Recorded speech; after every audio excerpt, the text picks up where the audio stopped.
Pour la rédaction des sous-parties, le but est d'articuler le fond et la forme.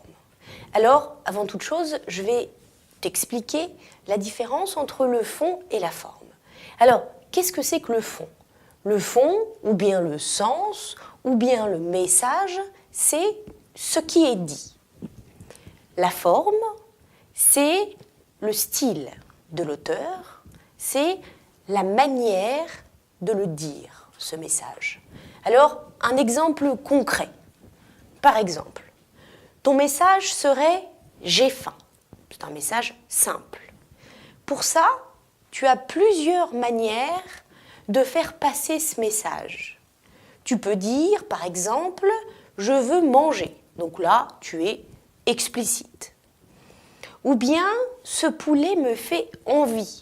Là, tu es un peu moins explicite, tu es plus allusif. « Ce poulet me fait envie », autrement dit, « j'ai faim ».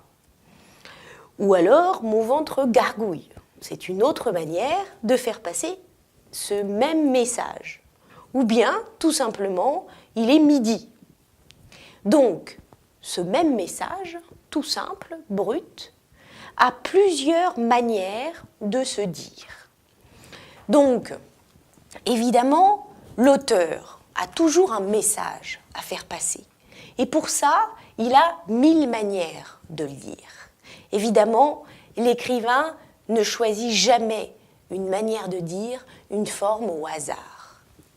Donc, le but du commentaire composé, du commentaire littéraire, est d'analyser la forme du texte afin d'en trouver le sens. Donc, soit tu pars de la forme pour arriver au sens, soit tu pars du sens pour arriver à la forme. Alors, la forme ne vaut rien si il n'y a pas cette interprétation du sens. Par exemple, il ne sert à rien de dire qu'il y a le champ lexical de la tristesse. Ça ne suffit pas. Il faut déboucher sur un sens. Le sens, c'est tout simplement que l'auteur semble triste dans ce texte, par exemple.